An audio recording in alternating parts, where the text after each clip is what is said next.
What's good, you boys, man? It's your boy QB. First things first, let's get it over and done with. This Christmas game schedule was absolutely amazing. Adam Silver cooked with this schedule, especially with the Lakers and Warriors. This was one of the best Christmas Day games I've ever got to witness in my young life, so it's such a blessing to see Stephen Curry and LeBron James go at it in the best game of the night. We're kind of going to talk about game by game, and as you can see right here in the first game, Anthony Davis actually goes out with an ankle injury. He did not return. He kept trying to play on after injury, but just was not the same. Good news is he's going to be good to go his next game against Sacramento tomorrow. But man, we're going over this game by game. The best game, my favorite game to my least favorite game. These are all absolute bangers.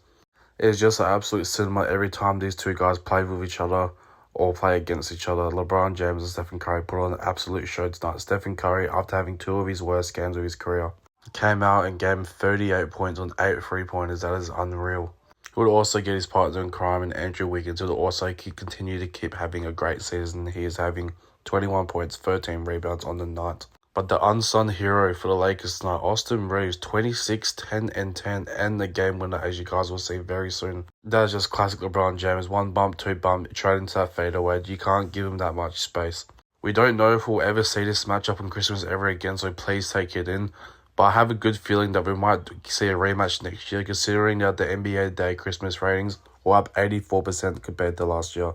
It was just so good to see, because even though Anthony Davis went out, there was no lack of star power in this game. Max Christie had a career night tonight, one of his best games of his young career. And the NBA absolutely cooked with the broadcasting, like who broadcast what games. We had Mike Breen on this game as well. As Kenny Beecham said as well, we had like 3 GOATs in one game. Obviously, Stephen Curry, LeBron James, and Mike Breen, so it was just awesome. We got a block by James Cole. We got a double bang call. You can't ask for much more than that. This shot was absolutely ridiculous by Stephen Curry right here. That was to make it a 1-point game. The shot degree does not get much higher than that. You're falling back and tested in the corner. You just chuck it up and it goes in. Steph Curry once again just lets it absolute fly from downtown with only 5 seconds remaining. It is a tied ball game here in San Francisco. Are you kidding me? It was actually such a busted last play. It's supposed to be a double back screen for LeBron James, but Austin Reeves ends up getting the ISO and Andrew Wiggins. Rui Hachimura does a great job bringing Jonathan Kuminga out. And Austin Reeves is going to call game. He actually got very emotional after this game because it just meant so much to him playing on Christmas and having a game winner on Christmas. By far, 10 out of 10 game, the Lakers beat the Warriors 115 to 113. Now we have the New York Knicks versus Victor Wembanyama and the San Antonio Spurs. And oh boy, this was a banger. Victor Wembanyama making his Christmas Day debut, and the New York Knicks had an unsung hero as well as this game. Mikal Bridges dropping 41 on the night. That is his career high, and it couldn't have come at a better time, as all the other stars just didn't seem to keep it going. But Mikal Bridges put the team on his back. Victor Wembanyama. Boy, this kid is going to be something special in a few years. Look at that free. That is from the logo. He had six made 3-pointers in this game. Chris Paul's going to pull from that range. Unfortunately misses. Victor Wembanyama cleans up the mess. Of 42 points, got along with 18 rebounds and 4 blocks. This is unreal. Look at that mid-range. Are you serious? He is 7'5", ladies and gentlemen. Jalen Brunson just couldn't seem to get it going in this game. He shot terribly from the field, but he still had a major impact when it mattered the most. Victor Wembanyama straight to Devin Vassell for the vicious slam. The Spurs will also get an efficient 21 points from Jeremy Sohan as well. He's starting to find his footing a little bit more once again in this league. That is just a little easy pick and pop by Victor Wembanyama. It wasn't even a pop. He literally just stood where he screened and did not move. Chris Paul fed him the ball, and that's easy buckets. Carl Anthony Towns trying to prove to young blood that it's not all fun and games out here. He throws it down with the one-handed vicious slam, and then gets the ISO on Wemby once again. He does too much space. He's one of the best, probably the best, greatest big man shooter of all time. And especially since he's so tall. You can say it's about Victor Wembanyama probably a few years as well. He just can get any shot up against anyone he wants, especially if it's from the 3-point line. But these matchups just work so well together. Who would have thought that Spurs and Knicks on Christmas Day would have been a banger? But Adam Silver knew, and he put this shit together, and it worked to perfection. That's a nice little Eurostep, Devin Vassell, and 1. The Spurs are going to be competing very, very soon in the upcoming years. This young roster is looking hungry. But tonight was about Mikal Bridges' career high. You already know that's buckets from the 3-point line. They'll go on a 10-0 run to take a 5-point lead. But in the fourth quarter, we go Victor Wembanyama. That is just too easy. If you're shorter than 6'10", 7 foot, and you're in front of him, it's just wraps. Look at that free as well. He was letting those things fly, and his percentage is only going to get better and better. So I don't know what teams are going to do if they're going to hit that with good efficiency. But Mikal Bridges was absolutely everywhere. Mid-range game, killer. Floater, killer. Three-pointer, killer. He was just all over this game. Puts the dagger in this possession right here. Gets the move on Chris Paul and fades away from Victor Wembanyama. The York Knicks are going to win that game. They're going to win 114 to 117. And this is my third favourite game of the day. As I said, these games are all absolute bangers. Look at Tyrese Maxey, who's actually top 3 in the league in steals at the moment. Gets by one of the best guard defenders in the NBA in Derek White and gets the easy deuce. This game was just beautiful to watch as well because it's good to see Joel Embiid back healthy, even though he did tweak his ankle. Yes, he actually landed on a trainer in pre-game warm-ups, and he actually was good to go, so thank goodness for that. Jason Tatum is no stranger to Christmas Day games. He has played in every single Christmas Day game since he's been drafted. Same with Jaylen Brown. We got Maxey once again decides to throw it down to avoid any chase down blocks around here. He absolutely came in and killed it because Paul George is still very, very sluggish in this Philadelphia 76ers system. But I said he gets a nice little cherry pick dunk right there. Tyrese Maxey tonight, 33 points, 12 assists. Harden getting traded from the 76ers was the best thing to happen to this man's career. Joel Embiid only played 31 minutes tonight, and that is great to hear. The amount of injuries and just stuff he has going on, for him to only play 31 minutes and the Philadelphia 76ers to win this game is massive. And massive are termed like I'm come to terms with their chances of making playoffs. They've proven that they can beat a good team after good team, but sometimes it's absolutely shit to bet against the teams that they should be winning against. In just 31 minutes, Joel Embiid had 29.7 rebounds. Jason Tatum was hooping tonight. His defense is so underappreciated. I wish more people could see how much of a good defender Tatum actually is. Jaylen Brown's dancing a little bit on Tyrese Maxey. Sees a mismatch, gets inside for left-handed layup. Are you serious? Loses the handle right here a little bit, able to pick himself back up and back straight to the bucket. Should have been an and one. Tatum had 32 points, 15 rebounds in this game. Tyrese Maxey is absolutely killing these boys. It always felt that Philadelphia jumped out to a big lead. Obviously, it's the Boston Celtics, one of the best teams that we've seen since the last 10, 15 years. I mean, you can't say it until they win more championships, but you guys know what I mean.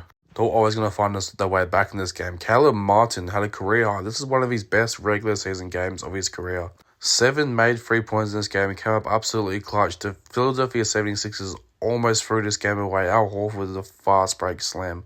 As I said, they almost threw this game away, but they didn't. Tyrese Maxey again getting down the lane. That is a ridiculous layup. Fumbles the ball going at about 70% speed and still able to chuck it up before the buzzer. Are you serious?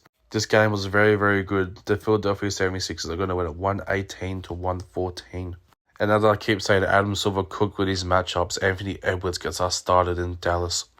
Obviously, we have the Minnesota Timberwolves versus the Dallas Mavericks, and Luka Doncic was going dumb, but unfortunately, he got injured, a non-contact injury. You hate to see it. Anthony Edwards had 26 points in this game. Julius Randle only 2 dimes away from a triple-double. It's starting to look like Julius Randle's starting to find his footing a bit in this Minnesota team. Luka Doncic with the easy N1. That is just easy work for him. He had 14 points before he exited that injury. Dante DiVincenzo knocks it down. In my personal opinion, for your Minnesota Timberwolves fan, he needs more minutes to start finding his rhythm a bit more. Kyrie Irving works on the big man Nas Red. With that left-handed floater, are you serious right now? This game was turning into a massive snooze fest, not gonna lie to you. I watched every single Christmas Day game, but unfortunately I could not see all of them live, so I just got done watching all of them. And I was like, oh yeah, let's click off. But I seen the final score and I knew a comeback was ready. But right here, so unfortunate, non-contact injury whatsoever. Luka Doncic is diagnosed with a calf strain. We're waiting to hear back from the MRI and see what happens next. But Shams actually tweeted out that he's expected to miss a long period of time, so hopefully Luka gets better soon. This league's too short. The season is too short to see any superstar get injured like this. Julius Randle is absolutely bullying Klay Thompson to get to his spot in the post. Anthony Edwards again just absolutely killing these boys. That is a nice up and under move. And the Timberwolves will just start pouring on a little bit. It will be everyone contributing. Julius Randle from outside as well. He had a great night, as I just mentioned earlier. But this schedule is absolutely beautiful because obviously there's the 2 teams in the Western Conference Finals last year.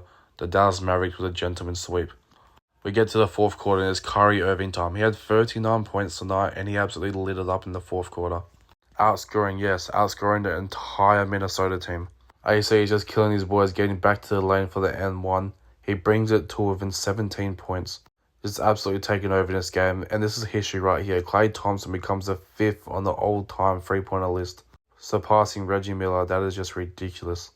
Kyrie Irving once again get into his spot and won once again. That is 3 possessions in 1 quarter now. And this here was making a 1 possession game. Klay Thompson, that is just poetry for him. Makes it a 2-point game with 1 minute remaining. But Anthony Edwards had other ideas. He's going to put the moves on PJ Washington, get around Kyrie Irving, and go with the left-handed layup. The Timberwolves are going to finish that game 105-99 winners. And now this is my least favorite game of the day because it's a whole game just felt like the Nuggets just weren't going to win, even though how close they were and even taking the lead at one point. But as I said, all these games were bangers. Obviously, Adam Silver knew that it was going to be Russ versus KD, and Russell Westbrook came out to play once again. He's fitting in so beautifully into this Denver Nuggets, system. It is just so good to see. 17 points for Russ, 6 rebounds, and 1 assist. In terms of Russell Westbrook being a role player, this is probably the best fit. And by role players, I'm obviously talking about the Lakers, Clippers, and now Nuggets. He fits the best as a role player into this system. Michael Porter Jr. with 22 points as well on good efficiency. Nikola Jokic, I guess you could say, had an off game of only 25 points. But there's not much you can do when you have your young superstar, well, not superstar, but I guess up-and-coming star and Peyton Watson playing 24 minutes but only having 2 points and 4 rebounds. Not really making an impact whatsoever. And right here, we have Russell Westbrook dancing around KD. That is just too easy. Russ is way too quick for KD to keep up with him. Speaking of KD, him and Devin Booker had or should I say Bradley Beal. Devin Booker actually didn't play, but him and Bradley Beal both had 27 points in this game. I reckon Beal's defense was absolutely, it was terrific in this game. He got 4 steals. I think it was 3 or 4 steals. And he had an absolutely big block on Christian Brown in the second quarter. But as I mentioned earlier, the Phoenix Suns, the Denver Nuggets will just continue to keep coming and coming, pause at the Phoenix Suns, and it just never felt like they were going to win this game because it just felt like whenever, Denver threw a punch, Phoenix threw 2 punches. And Jamal Murray's been slightly off the last couple of games. He only had 13 points today, not really looking to get involved as much. I guess it's just seeing what Michael Malone wants to do with him, I guess. Bradley Beal is getting in the paint as well. As I said, they got on a massive run here in the fourth quarter. They can go up by 14 points after this nice little baseline cut. As I said, the Denver Nuggets will chuck a punch, but after that, the Phoenix Suns will chuck 2 punches back. This is Kevin Durant once again, just absolutely getting to his spot in the mid-range, going inside with a right-handed layup. Without further ado, that's going to wrap it up. I'm just going to leave it with some thoughts that I have for up-and-coming Christmas Day games.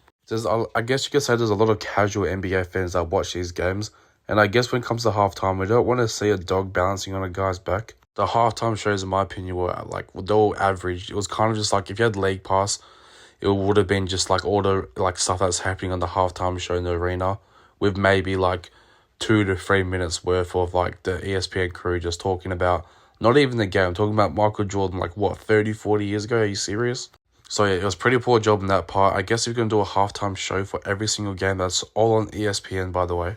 I'm pretty sure you can put together 15 times 5. I guess decent halftime shows, or even just doing some fun games, or this is why I think TNT would have absolutely killed this Christmas Day special. But obviously TNT only having 2 broadcasting crews, and obviously not as big as ESPN when it comes to NBA media deal rights. I'm not going to completely no doubt about that, but you guys know what I'm talking about. But other than that, I don't have much other complaints about Christmas Day games. This is probably one of the best games I've seen, or best days I've seen since LeBron and Curry went at it in 2016. Actually, my bad, it was 2015. I knew I messed that up, my bad, gang. Was there anything I'd change for next year as well? Probably not. Just keep up the good matchups, and Adam Silver absolutely knows what he's doing when it comes to these big day games. I just hate to see all these stars get injured. Obviously, Anthony Davis is coming back. Kristaps Porzingis actually got injured as well. And Luka Doncic, hopefully he comes back very soon. Hopefully it's not too long recovery for him. But without further ado, this has been your boy QB. Thank you so much for the love and support. 2025 is going to be my year. Make sure you like and subscribe to follow my journey. I post game reviews, NBA news, everything daily over my TikTok. So if you guys want to go follow me over there, it is the exact same name. And it'll also be in my link in the description. Thank you all so much for watching. I appreciate love and support, and I'll see y'all in the next video. Peace.